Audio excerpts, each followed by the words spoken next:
Good morning students, ecology, green house effect and the global warming आज हम discuss करेंगे। It is the second last lecture of this minor.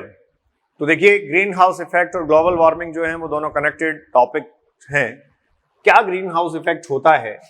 आप कहेंगे the green house effect is a natural phenomenon. Green house effect is a natural phenomenon और देखिए students, ये जो natural phenomenon होता है, it is responsible for the heating of earth surface. Clear? और responsible और heating, it is responsible for heating of earth surface. Heating of earth surface, जो earth surface है उसको हीट करने के लिए, उसके हीटिंग के लिए रेस्पॉन्सिबल जो है उसको आप कह रहे हैं green house phenomenon. The green house effect is a natural phenomenon responsible for the heating of earth surface and आप इसके साथ ऐड कर सकते हैं एटमॉस्फेयर। ठीक है? तो देखिए, जो ग्रीन हाउस इफेक्ट है, ये टर्म आया है ग्रीन हाउस से। और ग्रीन हाउस क्या है? It is just like as a glass house, small glass house, look like a small glass house. आप कहेंगे small glass house, ठीक है? Used to grow plants during winter. Used to grow the plants during winter.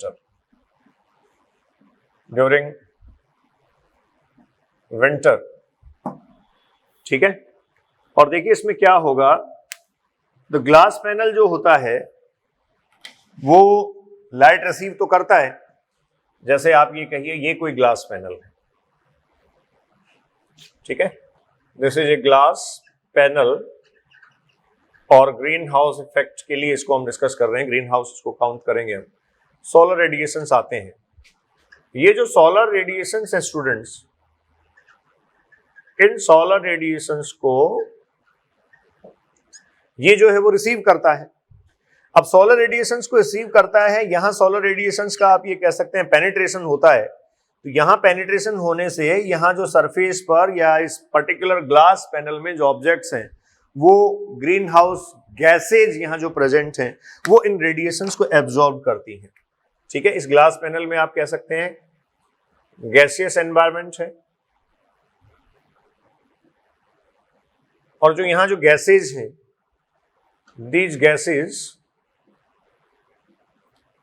Absorb radiations. ये radiations को students absorb करती हैं। अर्थ के case में भी फिनोमेना इसी तरीके से हम डिस्कस करेंगे। हमारा जो एटमॉस्फेरिक लेयर्स है, एटमॉस्फेरिक लेयर से पेनिट्रेट होकर लाइट जो है, सोलर रेडिएशंस अर्थ सरफेस पर आते हैं और इस एटमॉस्फेयर में जो ग्रीन हाउस गैसेज हैं वो उन सोलर रेडिएशंस को ट्रैप करके वहां का आप ये कहेंगे हीट बढ़ा देती हैं। अब वो कैसे बढ़ाती है, इस मैकेनिज्म को हम डिटेल में पढ़ेंगे। तो रेडिएशंस एब्जॉर्ब करने से आप ये कहेंगे यहां हीट बढ़ा, और ये जो हीट इंक्रीज हुआ, ये अर्थ सरफेस का टेम्परेचर बढ़ाने के साथ साथ आप कहेंगे एटमॉस्फेयर का टेम्परेचर भी बढ़ा देता है। तो देखो क्या हुआ, ये रेडिएशंस इसमें पेनिट्रेट हुई। पेनिट्रेट होने से यहां जो ऑब्जेक्ट्स थे और जो ग्रीन हाउस गैसेज थी या गैसेज जो थी, जिनको ग्रीन हाउस गैसेज ही हम कह रहे हैं, उन्होंने इसको रेडिएशंस को एब्जॉर्ब किया। एब्जॉर्ब किए जाने से यहाँ हीट इंक्रीज हुआ, सरफेस और इस एटमॉस्फेयर का या इस एनवायरमेंट का हीट इंक्रीज हुआ। अब वो आप कह सकते हैं that heat can not escape from this layer. ठीक है ना? ये जो हीट यहां बढ़ा है, ये टेम्परेचर बढ़ा है, ये टेम्परेचर आप ये कह सकते हैं वो एस्केप नहीं करवाया जा सकता। ठीक है? आप कहेंगे दिस चैम्बर और this panel does not allow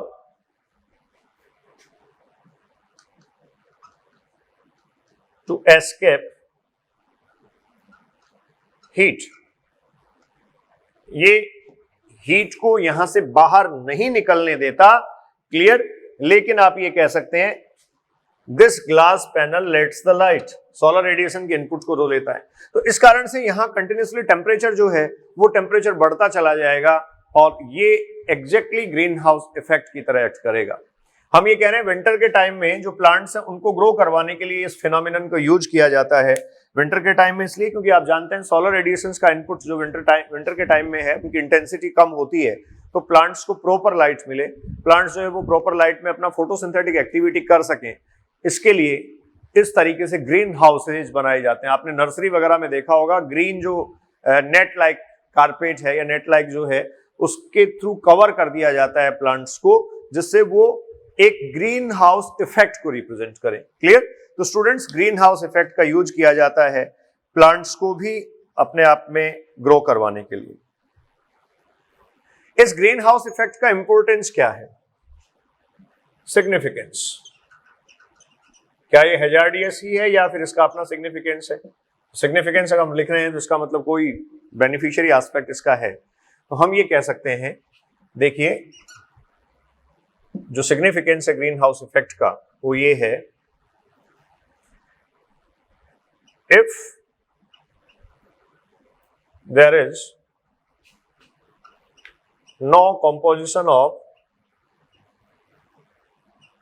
composition of greenhouse gases,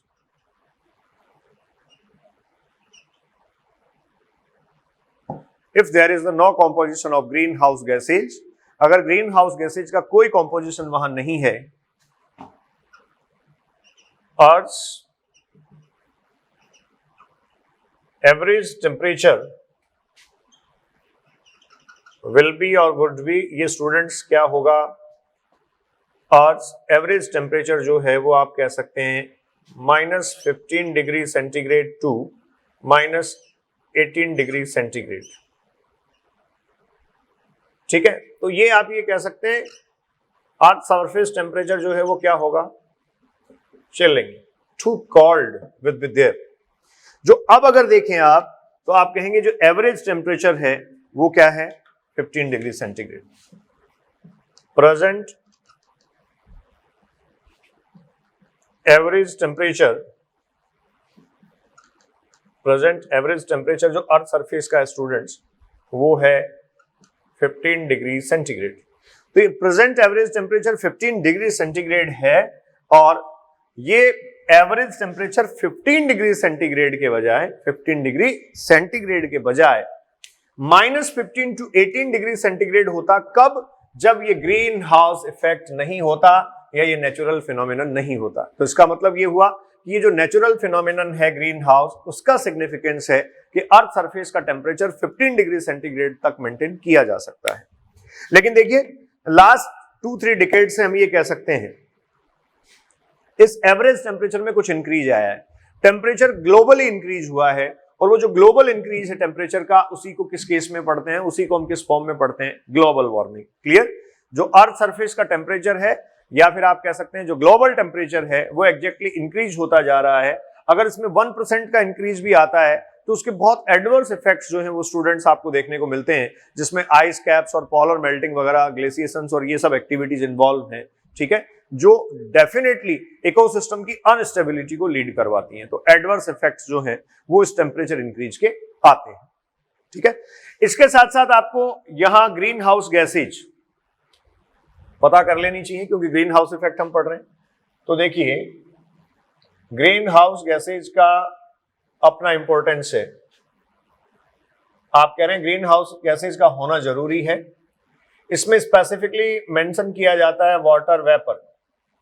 NCERT ने स्टूडेंट्स वाटर वेपर को नहीं लिखा है, आप ध्यान रखें। और मैक्सिमम क्वांटिटी अगर मैं कह सकूं किसी पर्टिकुलर कंपोनेंट की है तो वो वाटर वेपर ही है, जबकि वहां बताया गया है CO2। डेफिनेटली CO2 जो है वो मेजर ग्रीन हाउस गैस है, क्वांटिटेटिवली सबसे ज्यादा है।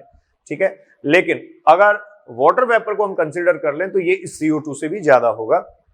CO2, उसके बाद आप कह सकते हैं नाइट्रोजन ऑक्साइड्स। ठीक है, ये ग्रीन हाउस गैसेज में काउंट होते हैं। मेथेन CH4 एंड स्टूडेंट्स एक आप कह सकते हैं the most effective chloro fluoro carbons, ये हैं CFCs। ये क्या है? CFCs हैं क्लोरो फ्लोरोकार्बन, जो ग्रीन हाउस गैसेज के फॉर्म में प्रेजेंट है। Water vapour, CO2, nitrogen oxides, CH4 and CFC। तो इन ग्रीन हाउस गैसेज का कॉम्पोजिशन भी हमें पढ़ना है, कौन सी गैस का क्वांटिटेटिव अमाउंट क्या है, किस क्वांटिटी में ये प्रेजेंट होती है, और एग्जैक्टली इसका सोर्स क्या है, कहां से ये आती है, और एडवर्स इफेक्ट जो है वो कैसे कॉज करती है। क्लियर?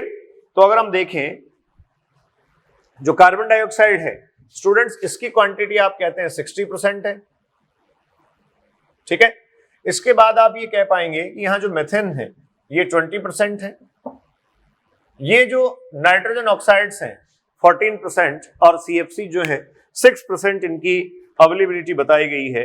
नाइट्रोजन ऑक्साइड्स 6% स्टूडेंट्स और CFC जो है वो 14% अवेलेबिलिटी में बताई गई है। तो इन ग्रीन हाउस गैसेज के थ्रू कैसे ग्रीन हाउस इफेक्ट रिप्रेजेंट किया जाता है और ग्लोबल वार्मिंग कैसे आता है, इसको हम इस लेक्चर में डिस्कस करेंगे। हाँ जी स्टूडेंट्स, अब हम डिस्कस करेंगे mechanism of the green house effect. Mechanism of green house effect.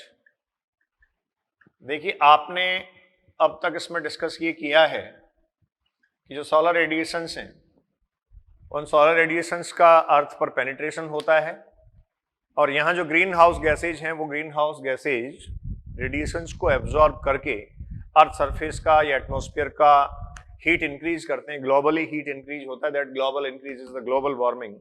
और ग्रीन हाउस और उसके यूजेज आपने डिस्कस किए हैं। तो इसके मैकेनिज्म पे हम आते हैं कि कैसे ये प्रोसेस होता होगा। मैकेनिज्म जो है उसको हम ऑब्जर्व कर लेते हैं।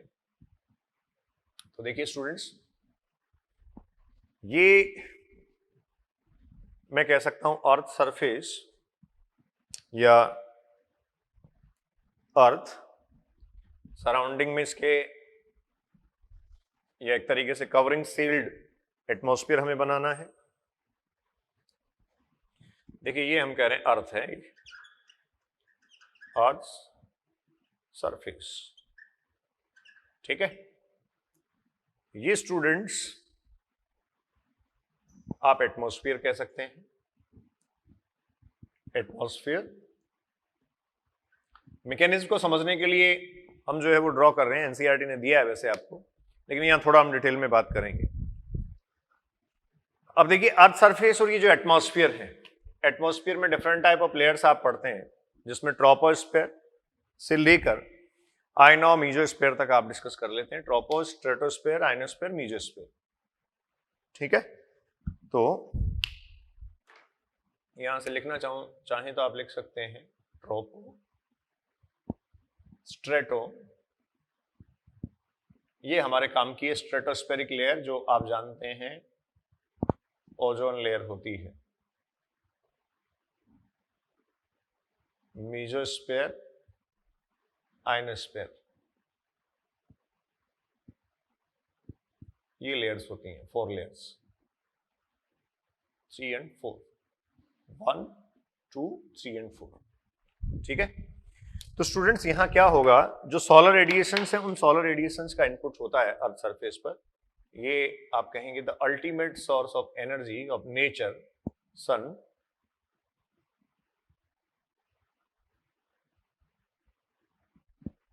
ये अल्टीमेट सोर्स ऑफ एनर्जी है,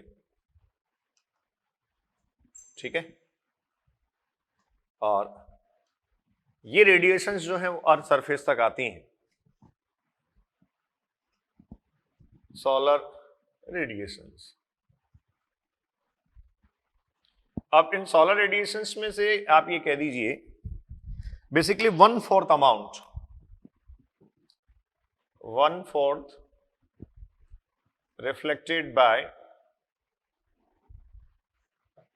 gases and clouds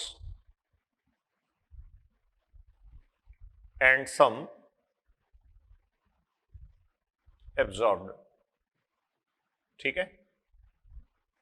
देखो जो स्टूडेंट्स रेडिएशंस का पेनिट्रेशन हो रहा है उसमें से आप ये कह रहे हैं 1/4 जो है that is reflected by the gases and clouds and some also absorbed by these gases. ठीक है, तो ये यहां रेडिएशन आया अर्थ सरफेस पर। अर्थ सरफेस पर आने के बाद एब्जॉर्प्शन भी होगा, जो ऑब्जेक्ट्स हैं एब्जॉर्प्शन हो गया। अर्थ सरफेस पर आने के बाद स्टूडेंट्स आपने कहा क्या हुआ, एब्जॉर्प्शन का प्रोसेस हुआ, और यहां से आप ये कहेंगे री इमिशन या री इमिट ऑफ द रेडिएशंस। तो यहां से आप कह दीजिए ये इंफ्रारेड रेडिएशंस इमिट होती हैं। ठीक है, और ये स्पेसिफिकली एब्जॉर्ब करती हैं ग्रीन हाउस गैसेज जो एटमॉस्फेयर में प्रेजेंट है। These green house gases increase the temperature, और कैसे ये इंक्रीज कर रही है, तो आप ये कह सकते हैं अर्थ सरफेस जो है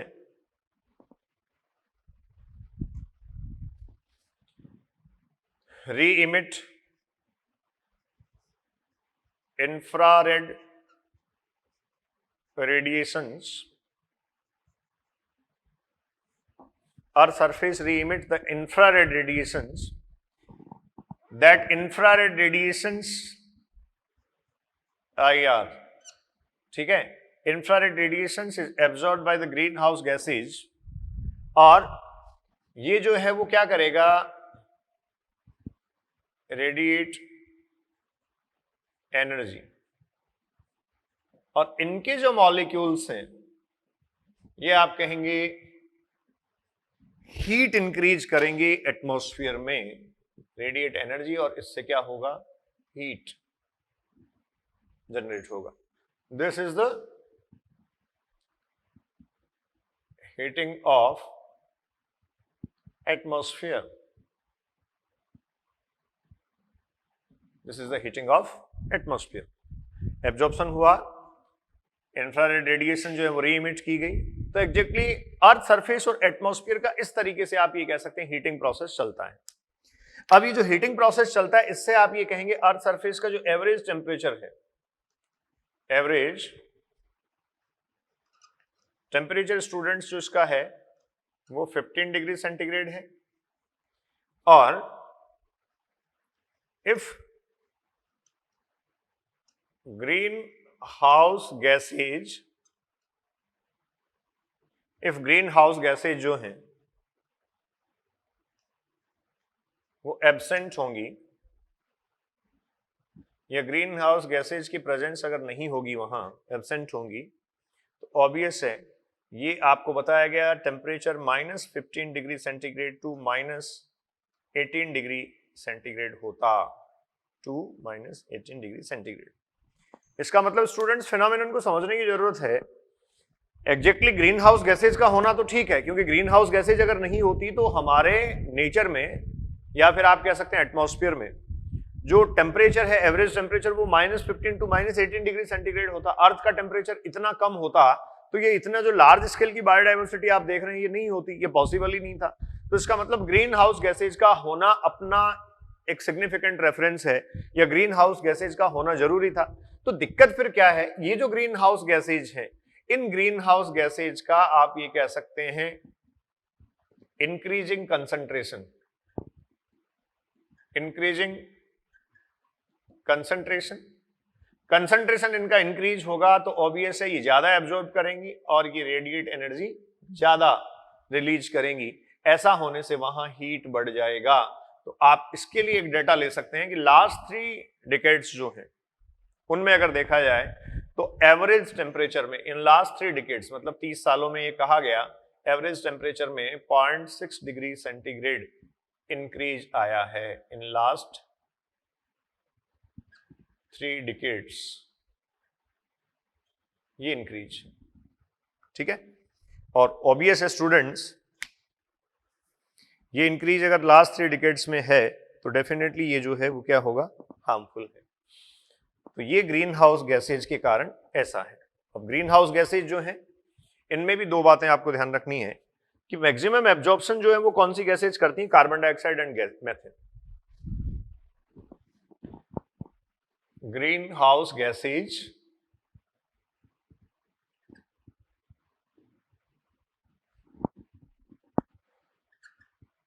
radiate energy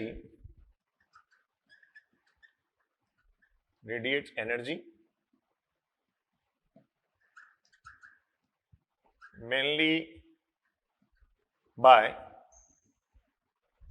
CO2 and CH4, CO2 and CH4। साथ में आप कह सकते हैं water vapour CFC and nitrogen oxides, ये आप कहते हैं ऑल्सो कंट्रीब्यूट।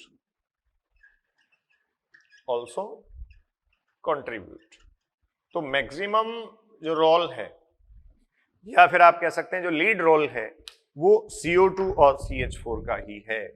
क्वांटिटेटिव कंसंट्रेशन आपने डिस्कस किया था लास्ट टाइम, CO2 अकेला जो है वो 60% बनाता है। हालांकि वाटर वेपर सबसे ज्यादा है, लेकिन वाटर वेपर सबसे ज्यादा है, उसका इतना बैड इंपैक्ट नहीं आता, बैड इंपैक्ट आ रहा है CO2 का।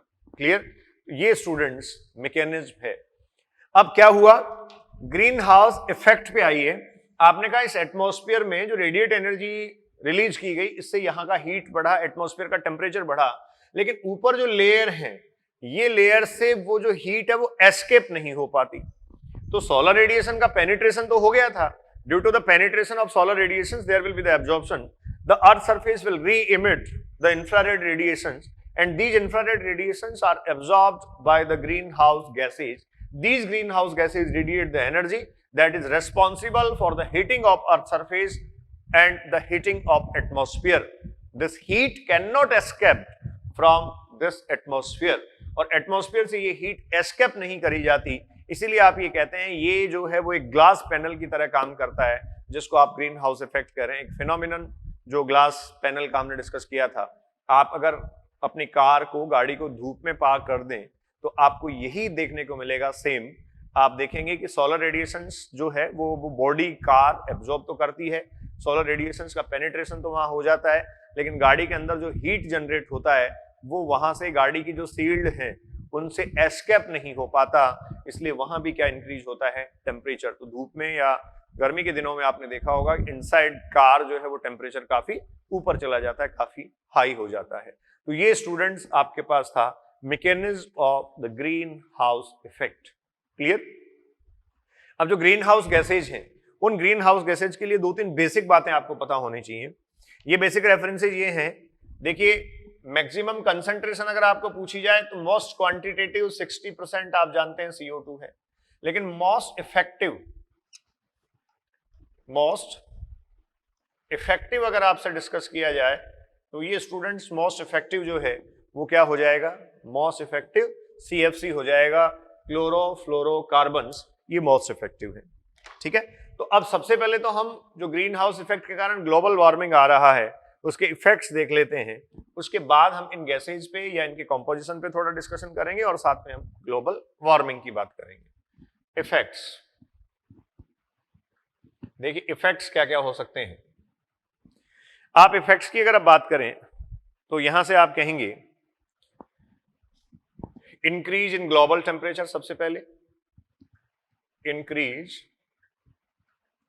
इन ग्लोबल टेम्परेचर, और जो ग्लोबल टेम्परेचर में आपने कहा 0.6 डिग्री सेंटीग्रेड जो है वो इंक्रीज हो गया है लास्ट 3 डिकेड्स में, उधर मैंने लिखा है। सेकंड आप कहेंगे क्लाइमेटिक चेंजेज,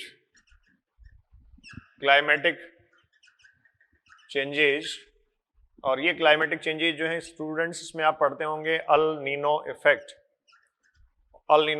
आजकल आपको खूब देखने को मिल सकता है, बिना सीजन के बारिश हो जाती है। जैसे आप देखें तो क्लाइमेटिक चेंजेस मतलब जो क्लाइमेट में जो बेसिकली क्लाइमेटिक साइकिल है वो डिस्टर्ब हो जाती है, अल नीनो इफेक्ट आप इसको कहते हैं। फिर आप कहेंगे melting of polar ice caps, melting of polar ice caps ये मेल्टिंग शुरू हो जाएगी। मेल्टिंग अगर शुरू हो जाती है स्टूडेंट्स तो हम ये कहेंगे there will be the rising sea level और the level of water body, ठीक है।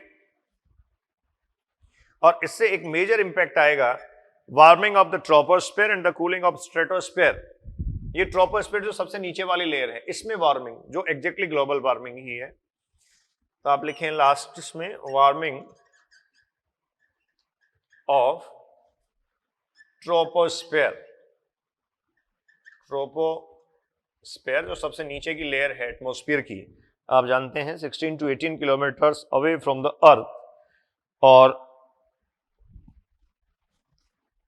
ये जो ट्रोपोस्फीयर की वार्मिंग है एंड कूलिंग ऑफ स्ट्रेटोस्फीयर। अब देखिए स्टूडेंट्स, ये स्ट्रेटोस्फीयर की जो कूलिंग है, वहां जितना क्लाइमेटिक चेंजेस होंगी और टेम्परेचर कम होगा उतना ही ओजोन डिप्लीशन को लीड करवाया जाएगा, क्योंकि स्ट्रेटोस्फीयर जो है वो हमारे लिए ओजोन सील्ड की तरह काम करता है, ओजोन लेयर की तरह काम करता है। ये मैंने पहले ही आपको बताया था, ठीक है। तो एक तरीके से ओवरऑल ये ग्रीन हाउस इफेक्ट था और ये इसके इंपैक्ट और इफेक्ट्स थे। क्लियर? तो आप ये सब नोट करें। हाँ जी, तो देखिए ये जो ग्रीन हाउस इफेक्ट और ग्लोबल वार्मिंग है, इस पर आईपीसीसी, ये आईपीसीसी आप ध्यान रखें, inter governmental panel on the climatic change, panel on climatic changes, ये स्टूडेंट्स कुछ रेमेडीज सजेस्ट करता है, कुछ आप ये कह सकते हैं ये उसके मेजर सजेस्ट करता है। तो कंट्रोल मेजर हम देखें, कंट्रोल मेजर, तो इससे पहले जो ग्लोबल वार्मिंग है वो आपने डिस्कस किया, green house effect and global warming. इस ग्रीन हाउस इफेक्ट और ग्लोबल वार्मिंग से जो इंपैक्ट्स आ रहे हैं वो आपने डिस्कस कर लिए।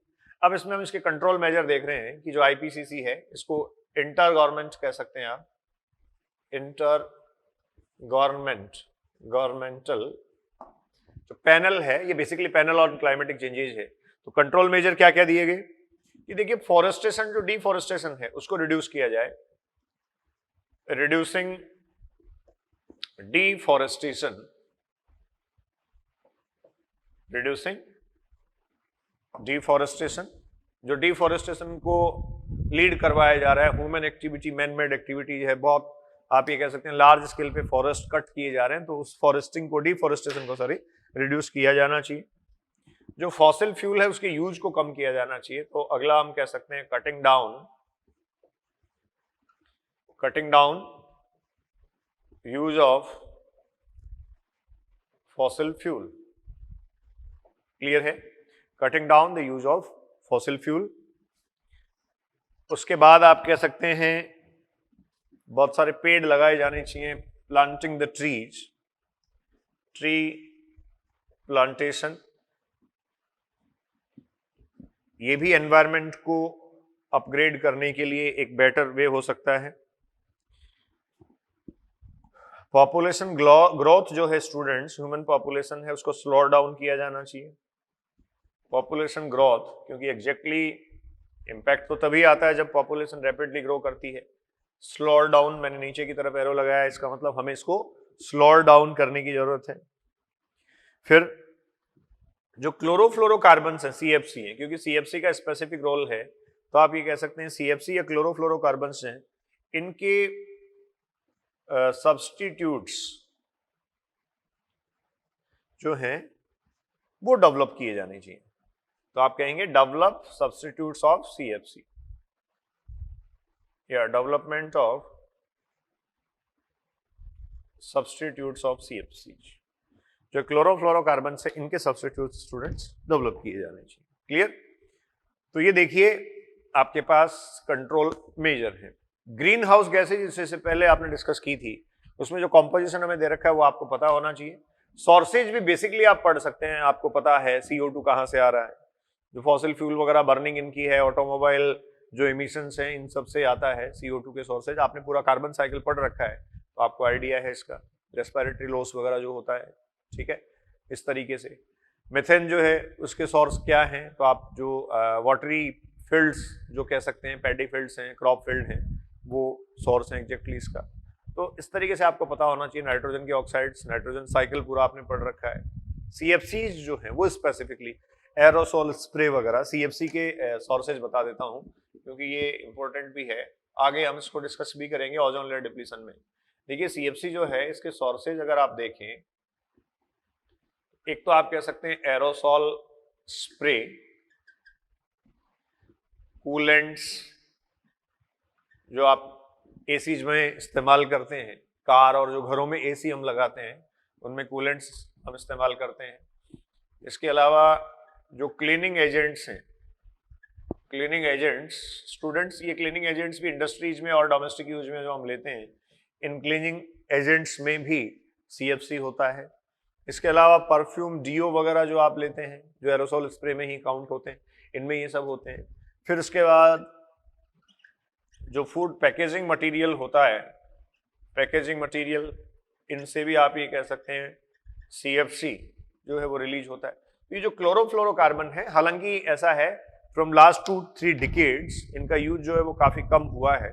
अवेयरनेस कैंपेन और जो इंटरनेशनल एफर्ट्स हैं उनके बाद इसका यूज काफी कम हो गया है, रिड्यूस हो गया है। लेकिन फिर भी आपको स्पेसिफिकली इस बात पे ध्यान देने की जरूरत है कि जो CFC है उस CFC का यूज कम किए जाने के लिए हमें अवॉइड करना चाहिए ज्यादा से ज्यादा एरोसोल स्प्रे वगैरह और कूलेंट्स और क्लीनिंग एजेंट्स, या फिर वो इस तरीके के जो आ रहे हैं मार्केट में जो CFC फ्री है उनका इस्तेमाल या उनका यूज हमें करना चाहिए। तो ये कंट्रोल मेजर है, ठीक है। अब देखिए इसी से कनेक्ट करता हुआ अगला टॉपिक हमारा है जिसको हम यहां डिस्कस करेंगे, and that is the ozone depletion. Ozone depletion,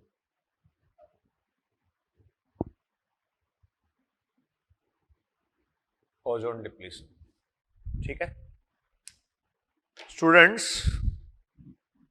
जो ओजोन डिप्लीशन का प्रोसेस है, कैसे ओजोन लेयर डिप्लीट होती है, तो सबसे पहले तो आप ये ध्यान रखें, ओजोन O3 केमिकली O3 है, स्ट्रेटोस्फेरिक लेयर जो है वो ओजोन लेयर काउंट की जाती है। Stratospheric layer is the ozone layer, और ये जो स्ट्रेटोस्फेरिक लेयर ओजोन लेयर है, ठीक है, ये एक तरीके से एक्ट एज सील्ड, एक सील्ड की तरह स्टूडेंट्स ये एक्ट करती है, protect us from UV radiations, from UV radiations. जो अल्ट्रावायलेट रेडिएशंस हैं उन अल्ट्रावायलेट रेडिएशन से ये हमें प्रोटेक्ट करती है। अब ओजोन लेयर का जो डिप्लीशन है वो कैसे हो रहा है, ये क्या हैजार्डियस इफेक्ट कोज करेगा। ऑब्वियस है, जब ओजोन लेयर जो स्ट्रेटोस्फेरिक लेयर है वो एक सील्ड की तरह एक्ट कर रही है और हमें यूवी रेडिएशन से प्रोटेक्ट कर रही है, तो ओजोन में अगर डिप्लीशन आ जाएगा या ओजोन लेयर जो है उसका डिस्ट्रक्शन शुरू हो जाएगा, तो यूवी रेडिएशंस की जो अप्रोच है वो अर्थ सरफेस पर बढ़ेगी, and definitely that will be the harmful for the living organism, Mankind और ह्यूमन। तो स्ट्रेटोस्फेरिक लेयर ओजोन का डिप्लीशन कैसे होता है, इस पूरे मैकेनिज्म को हम ये स्टडी करेंगे। क्लियर? तो नोट कर लें आप ये। हाँ जी स्टूडेंट्स, तो देखिए ओजोन, सबसे पहले आप कह सकते हैं ozone is a try atomic gas, try atomic gas और गैसियस फॉर्म, ठीक है। ट्राई एटॉमिक इसलिए क्योंकि आप कहते हैं O3, 3 atoms of the oxygen. Clear? लिखते जाएं आप मेरे साथ साथ, formed independently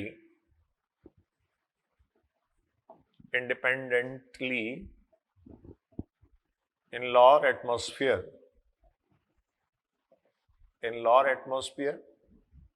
and upper layer of atmosphere. तो students upper layer of atmosphere जो है ये एग्जैक्टली डिस्कस कर रहा है स्ट्रेटोस्फेयर को, स्ट्रेटोस्फेयर। अब देखिए ये जो स्ट्रेटोस्फेयर अपर लेयर है और लोअर लेयर जो ट्रोपोस्फेयर है, यहां ओजोन की प्रेजेंस के बेसिस पर टाइप्स अगर हम इसके देखें तो उसको बहुत क्लियरली आप कैटेगराइज कर सकते हैं, बैड ओजोन, बैड ओजोन, और सेकंड आपके पास स्टूडेंट होगा गुड ओजोन। देखिए बैड ओजोन और गुड ओजोन क्या है। जो ओजोन लेयर है स्ट्रेटोस्फेयर में वो हमें यूवी रेडिएशंस के पेनिट्रेशन से प्रोटेक्ट करती है। तो आप कहेंगे गुड ओजोन कहां मिलेगी? एज स्ट्रेटोस्फेरिक सील्ड या लेयर, इसी को आप कहते हैं स्टूडेंट्स ओजोन सील्ड। और आप ये जानते हैं इसका फंक्शन क्या है? Protect from penetration of UV rays, ultraviolet radiations. ठीक है। बैड ओजोन आप कहेंगे ये कहां होगी? लोअर एटमॉस्फेयर में। लोअर एटमॉस्फेयर जो है यहां बैड ओजोन होगी, और ये बैड ओजोन जो स्टूडेंट्स है that will harm the plants and animals directly, harm plants and animals directly। Plants और एनिमल्स को डायरेक्टली इसकी प्रेजेंस जो है वो अफेक्ट करती है। इसको हमने स्टूडेंट्स बैड ओजोन कह दिया, लेकिन गुड ओजोन हम कह रहे हैं किसको? जो स्ट्रेटोस्फेरिक लेयर है उस स्ट्रेटोस्फेरिक लेयर को जो ओजोन सील्ड की तरह एक्ट करती है और एग्जैक्टली हमें यूवी रेडिएशंस के अगेंस्ट प्रोटेक्ट करती है। यूवी रेडिएशंस जो है, यूवी रेज, ये आप कह सकते हैं हार्म द लिविंग ऑर्गेनिज्म, और देखिए इन यूवी रेडिएशंस के बारे में हम शुरू से ही बात करते आए हैं। हमने एबायोटिक फैक्टर जहां लाइट डिस्कस किया था वहां भी मैंने आपको बताया था। आप यहां ध्यान रखें, most of UV B and C, most of ultraviolet radiations B and C absorbed by stratospheric layer, absorbed by stratosphere. जो स्ट्रेटोस्फेयर है स्टूडेंट्स, ये स्ट्रेटोस्फेयर जो है वो मोस्ट ऑफ यूवी बी को और सी को एब्जॉर्ब कर लेता है। ठीक है। और यूवी बी और सी जो है वो ही ज्यादा हार्मफुल होती हैं। अगर अल्ट्रावायलेट रेडिएशंस, यहां मैं लिख देता हूं टॉपिक से कनेक्टिविटी इसकी, यूवी रेज और रेडिएशंस जो हैं उनका अगर आप वेवलेंथ देखें तो 100 नैनोमीटर से 400 नैनोमीटर, 400 नैनोमीटर आप इसको काउंट करते हैं, और इसमें UV A, UV B and UV C 100 nanometer से इस तरफ अगर आप आएंगे ये 400 नैनोमीटर। ठीक है। तो इसका मतलब मोस्ट हार्मफुल कौन सी है? बी एंड सी, जिनका वेवलेंथ कम है, शॉर्टर वेवलेंथ की है, इसलिए पेनिट्रेशन उनका ज्यादा होता है। तो आप ये भी कह सकते हैं मोस्ट हार्मफुल यूवी सी है, मॉडरेटली हार्मफुल यूवी बी है, एंड ए जो है वो नॉट लीथल और हार्मफुल, वो पेनिट्रेट जो है वो अर्थ सरफेस पर कर भी जाती है। Clear?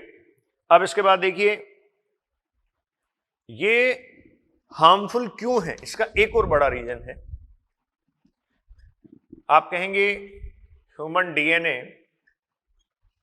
And proteins preferentially absorb UV radiations, absorb UV radiations। तो जो अल्ट्रावायलेट रेडिएशंस और यूवी रेडिएशंस उनको प्रेफरेंटली यूज करता है या एब्जॉर्ब ये करता है। ऑब्वियस है ऐसा करने से वहां क्या इंपैक्ट आएगा? ब्रेकिंग ऑफ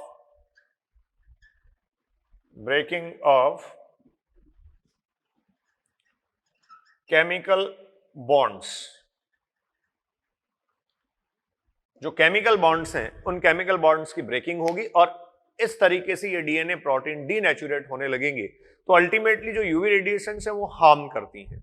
ठीक है, उसके बाद ozone is measured as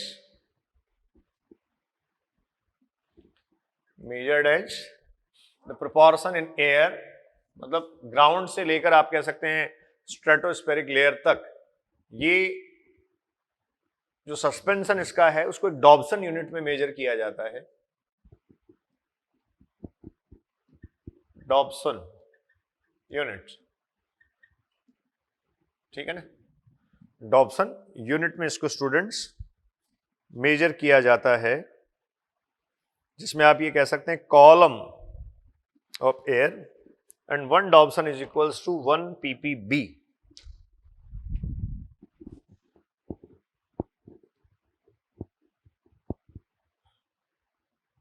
column in air unit 1 dB is equals to 1 ppb, parts per billion। ठीक है, ये कंडीशन स्टूडेंट्स यहां होती है। तो ये हुआ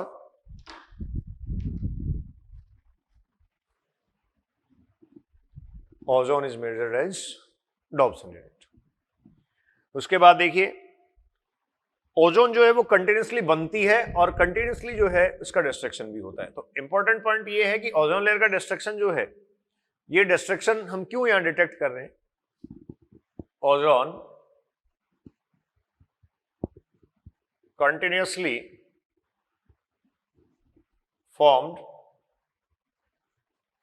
कैसे बनेगी, बाय द इम्पैक्ट ऑफ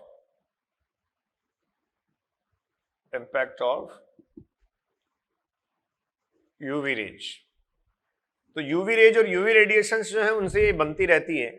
बनते रहने का मतलब आप स्टूडेंट्स ये कह सकते हैं जो O2 है, मॉलिक्यूलर ऑक्सीजन जो है, उसके साथ फ्री रेडिकल ऑफ ऑक्सीजन, ये ओजोन का फॉर्मेशन करता है, ओजोन को फॉर्मेशन में लाता है। ठीक है, और इसके साथ साथ आप ये कह सकते हैं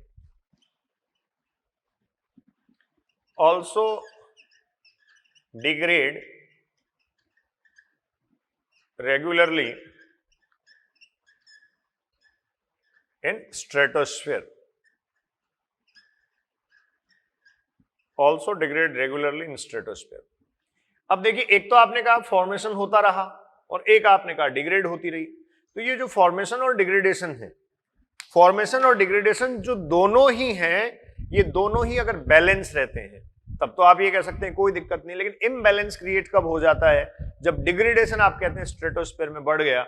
और डिग्रेडेशन स्टूडेंट्स क्यों बढ़ता है, यहां ध्यान रखें आप, दिस डिग्रेडेशन विल इंक्रीज, ये डिग्रेडेशन इंक्रीजिंग हो जाएगा, ये डिग्रेडेशन लीड करेगा because of the more use of CFC, more use of CFC। जो CFC हैं, इन CFC के ज्यादा उपयोग से, इसके ज्यादा यूज किए जाने से, because of the more utilization और यूज ऑफ CFC, यहां जो ओजोन लेयर है उस ओजोन लेयर में डिस्ट्रक्शन आता है, उसमें डिग्रेडेशन आता है। तो डिस्ट्रक्शन और डिग्रेडेशन बढ़ जाएगा और जो फॉर्मेशन है वो कंपैरेटिवली अगर कम हो जाएगा तो इम्बैलेंस क्रिएट होगा, और उस इम्बैलेंस को ही आप यहां पढ़ रहे हैं किसमें, ओजोन लेयर डिप्लीशन के प्रोसेस में। क्लियर है, तो ये नोट कर लिया होगा आपने। अब देखो डिग्रेडेशन होता कैसे है, उस पे मैं आ रहा हूं। डिग्रेडेशन कैसे होता है, डिप्लीशन कैसे हो रहा है, ozone depletion, ozone layer depletion students आप पढ़ रहे हैं। जो स्ट्रेटोस्फेरिक ओजोन है उसका डिप्लीशन कैसे होता है, ये आपको यहां से डिस्कस करना है। और आप ये जानते हैं कि जो अल्ट्रावायलेट रेडिएशंस हैं, यूवी रेडिएशंस हैं, उन यूवी रेडिएशंस की एक्टिविटी से इसका फॉर्मेशन भी होता है और सीएफसी का अमाउंट अगर बढ़ गया तो डेफिनेटली डिग्रेडेशन भी होता है। तो देखो डिप्लीशन पे आते हैं। डिप्लीशन, सबसे पहले आप ये कहेंगे सीएफसीज और क्लोरोफ्लोरोकार्बन्स आर रिस्पॉन्सिबल, ये हम कह सकते हैं widely used in refrigerants, widely used in the refrigerants, और इसी से क्या होगा, सीएफसी रिलीज होगा। देखो ये सीएफसी जो है,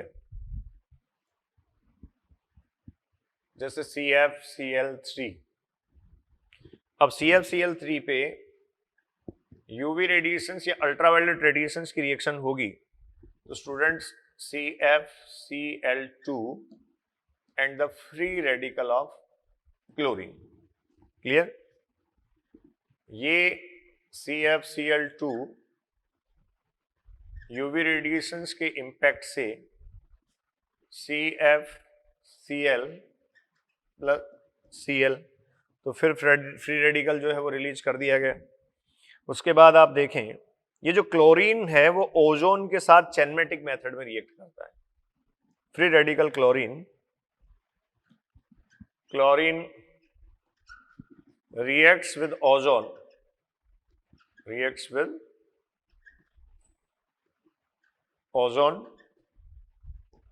ठीक है। और ये ओजोन के साथ जब रिएक्ट करता है तो एक चैनमेटिक रिएक्शन स्टूडेंट्स आप कहते हैं यहां होता है। अब देखिए कैसे चैनमेटिक रिएक्शन हुआ, तो हम कह सकते हैं Cl जो फ्री रेडिकल क्लोरीन है वो ओजोन के साथ रिएक्ट करेगा और इस केस में स्टूडेंट्स यहां हो जाएगा ये फ्री रेडिकल और ये ऑक्सीजन, मॉलिक्यूलर ऑक्सीजन यहां रिलीज होगी, क्लियर। इसी तरीके से ये जो ClO है O3 के साथ रिएक्ट करेगा और ये देखिए Cl free radical plus 2O2 कह सकता हूं मैं, O3O4 2O2। तो ये फॉर्मेशन भी है और आप ये कह दीजिए डिस्ट्रक्शन भी है। अब इस फॉर्मेशन और डिस्ट्रक्शन की एक्टिविटी से यहां क्या होगा, जो क्लोरीन एटम्स हैं वो कैटलिस्ट की तरह एक्ट कर रहे हैं। इस डिस्ट्रक्शन में क्लोरीन एटम्स जो हैं वो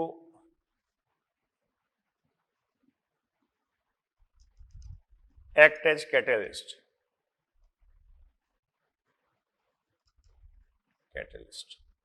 क्लियर, एक कैटलिस्ट की तरह एक्ट कर रहे हैं। और ये देखिए कंटिन्यूसली डिस्ट्रैक्ट करता जा रहा है, इस ओजोन को कंटिन्यूसली ये क्या करते हैं, डिस्ट्रैक्ट करते हैं। इसीलिए हम ये कहते हैं जो CFC है वो परमानेंट और कंटिन्यूस इफेक्ट ओजोन लेयर पे शो करता है। CFC shows a permanent and continuous effect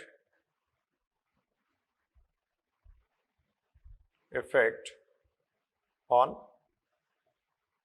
ozone layer.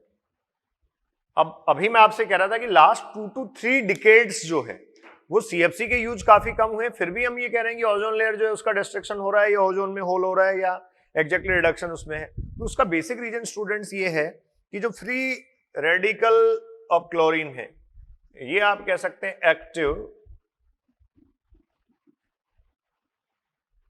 To longer,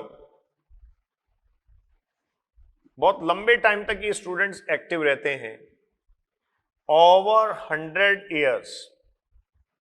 जो CFC से फ्री रेडिकल ऑफ क्लोरीन यहां से आपको मिले, ये आप कहेंगे ओवर 100 ईयर्स तक जो है वो स्टूडेंट्स ये एक्टिव रहते हैं।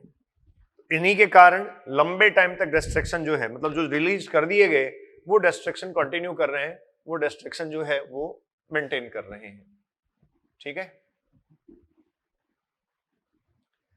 तो इनके डिस्ट्रक्शन करते रहने के कारण ओजोन लेयर जो है वो डिस्ट्रक्ट हो रही है। तो ओवर एंटार्क्टिका आप ओजोन होल देख सकते हैं। वैसे ओजोन होल एग्जैक्टली होल नहीं है, वहां जो लेयर है या ओजोन लेयर है उसकी थिकनेस में कमी आई है, रिडक्शन हुआ है। आपने भी कहा था कॉलम इन एयर जो है उसको डॉब्सन यूनिट में मेजर कर लिया जाता है और वो है Dobson unit 1 dB is exactly equals to 1 ppb parts per billion. ठीक है, तो देखो अब इस डिस्ट्रक्शन से ओजोन होल कैसे बनता है। ओजोन होल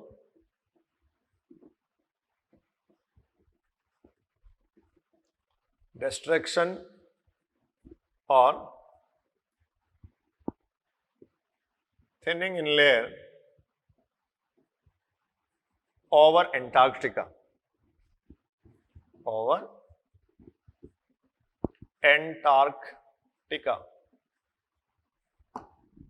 ठीक है, जो ओजोन लेयर है उसमें आप ये कह सकते हैं डिस्ट्रक्शन आ रहा है, और ये जो डिस्ट्रक्शन है ये एंटार्क्टिक रीजन जो है उस पर देखा जाता है।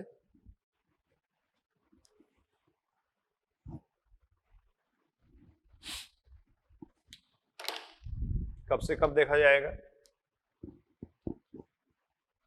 लेट अगस्त टू अक्टूबर, आप इसको ऑब्जर्व कर सकते हैं।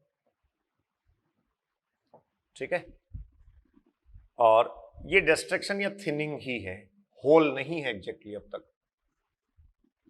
लेट अगस्त से लेकर अक्टूबर तक। Antarctic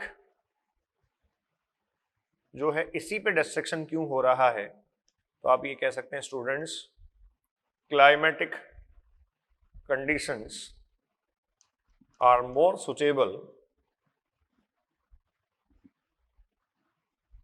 climatic conditions are more suitable, more favourable. और ये जो क्लाइमेटिक कंडीशंस मोर सुटेबल और मोर फेवरेबल है, इन क्लाइमेटिक कंडीशंस के कारण जैसे वहां नाइट्रोजिनस क्लाउड्स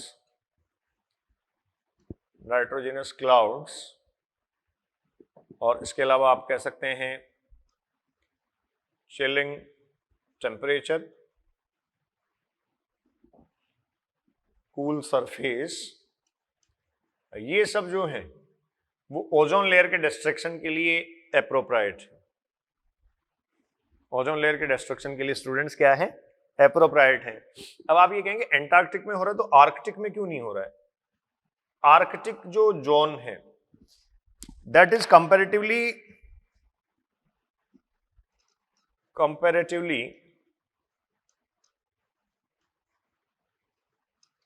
लेस और लीस्ट डाइवर्स कह सकते हैं आप।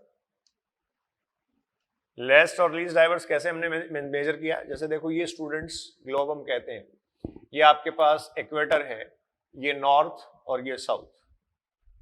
तो आप ये कह रहे हैं एंटार्क्टिक जो है, इस एंटार्क्टिक की तरफ डाइवर्सिटी कम है और नॉर्थ कैप्रिकन में डाइवर्सिटी ज्यादा है। तो ऑब्वियसली जिधर ज्यादा डाइवर्सिटी होगी, इधर आर्कटिक की तरफ ज्यादा डाइवर्सिटी होगी, तो जो टेम्परेचर है वो टेम्परेचर ओबीएस से कुछ ज्यादा होगा। हालांकि कोई मेजर डिफरेंस नहीं होता है, लेकिन फिर भी ज्यादा होगा। साउदर्न कैप्रिकन जो है, इस साउदर्न रीजन में डाइवर्सिटी कंपैरेटिवली नॉर्थ के कंपैरेटिवली काफी कम है। तो साउदर्न जो रीजन है, इस साउदर्न रीजन जो है स्टूडेंट्स, इस साउदर्न रीजन की जो क्लाइमेटिक कंडीशंस हैं, these climatic conditions are more suitable for the degradation of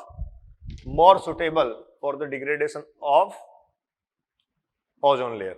ठीक है, और ओजोन तो कंपैरेटिवली लेस डाइवर्स जो होगा, कंपैरेटिवली लेस डाइवर्स कौन सा है? एंटार्क्टिक।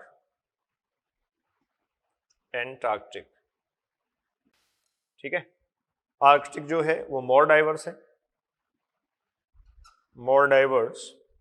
और इसके कारण भी जो क्लाइमेटिक कंडीशंस हैं उनमें वेरिएशंस या चेंजेस आपको देखने को मिलते हैं। तो ये स्टूडेंट्स ओजोन लेयर डिप्लीशन रहा। ठीक है, अब ओजोन लेयर डिप्लीशन के बाद में इसके जो इफेक्ट हैं वो आप देखें, मैंने पहले भी आपको बताया था कि देखिए जो डीएनए और प्रोटीन है उन पे सीधा इफेक्ट आता है।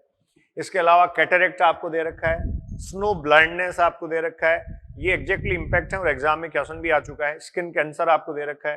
तो अल्ट्रावायलेट रेडिएशंस के जो इफेक्ट हैं वो आपको क्लियर होने चाहिए। मैकेनिज्म और प्रोसेस सारा मैंने आपसे डिस्कस कर लिया है। तो स्टूडेंट्स ये लेक्चर 134 था।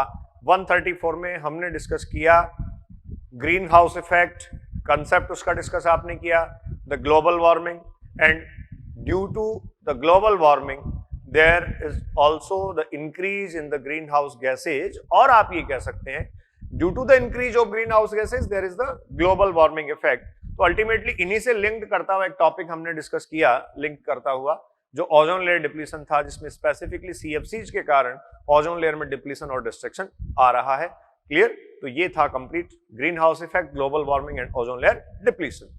Enjoy the ecology. Thank you.